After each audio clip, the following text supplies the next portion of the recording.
Way, way deep in the Amazon rainforest of Brazil, there's a group of people living along the Maíse River whose entire world, their entire reality, is shaped by the rise and fall of the water. So let's dive in and explore the Piraha, a people with a truly unique way of looking at language, time, and, the very fabric of the cosmos. I want you to just imagine this for a second. Imagine a language that you could whistle through the forest so you don't scare away your prey, or cry across a wide river to someone in a canoe far away. Imagine your life having two completely different modes, all depending on whether it's the dry season or the rainy season.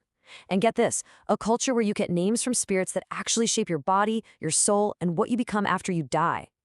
Well, that's the world of the Piraha. So, first things first, while we know them as the Piraha, that's actually a name given to them by outsiders. They call themselves the Hiaitsihi, and that name tells you so much about how they see themselves.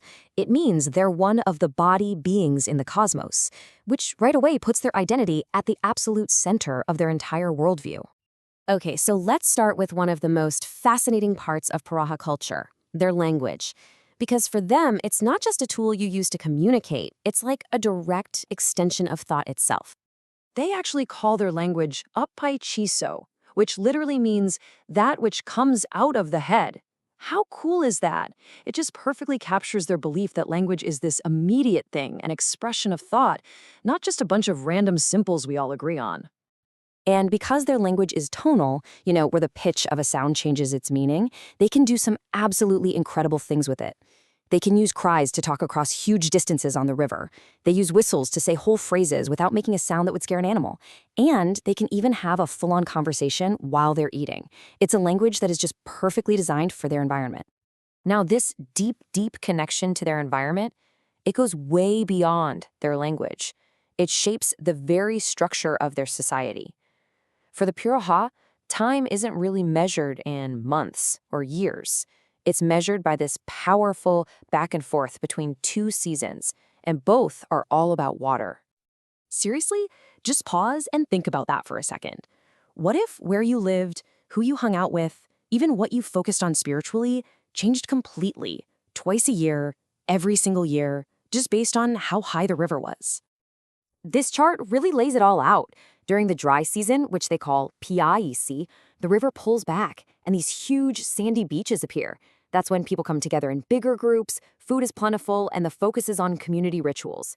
But then, in the rainy season, the Piaisi, the whole forest floods, so they spread out into smaller family groups, they move to higher ground in the forest, and the focus shifts to just day-to-day survival when resources are scarce. And you can really see the difference here. On the left, you've got this open, communal life right on the beach during the dry season, and on the right, these more isolated, makeshift shelters they need when the water rises and floods the forest. It's literally two completely different ways of living, all dictated by the rhythm of that river. Now, this intense connection they have to their physical world is mirrored by an equally complex metaphysical one. So let's shift gears and explore their cosmology. It's built on these different layers of existence and a really powerful system of naming. And what if that first name was what literally created your body? See, for the Piraha, a name isn't just a label, it's a creative force. It's something that makes you who you are. To really wrap your head around their naming, you first have to understand the kinds of beings in their cosmos. There are two main types. You have the ABC, which are beings with a complete form, a body. And this includes the Piraha themselves, but also outsiders, like us. And then there are the Abaisi. These are spirit beings that are kind of human-like, but they're seen as imperfect or deformed. And it's these beings who give out the names. So this all leads to this incredible system where a person collects names throughout their life. It starts with an origin name that you get in the womb, and they believe this name literally creates your physical body. Then later, you get destiny names from those Abaisi spirits, and these names create your soul and shape your fate. And this is where it gets really wild. These names make sure that after you die, you transform into two new beings. One is peaceful, and the other is a cannibal. And back in the day, warriors could even kill an enemy and take their name, absorbing their essence. So this unique and deeply rooted culture hasn't just existed in a vacuum, right? The Piraha have a long and often very difficult history with the outside world, and yet they have shown this incredible resilience. If you look at this timeline, you can see some of the big moments.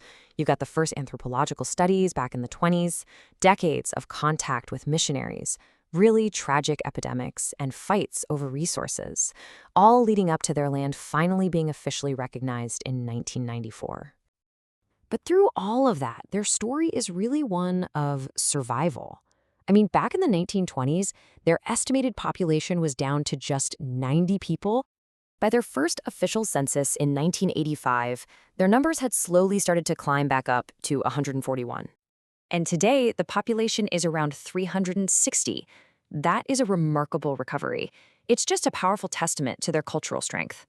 And so, even after centuries of contact, of conflicts over resources, of devastating diseases, the Piraha have done it. They've succeeded in holding on to their cultural traditions and their absolutely unique way of life, a life that is still, to this day, governed by the rhythm of the river.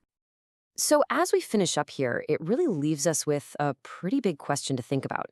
In a world that so often feels disconnected from nature's cycles, what can a culture that literally transforms itself with the seasons teach us about our own connection, or maybe our lack of connection to the world all around us?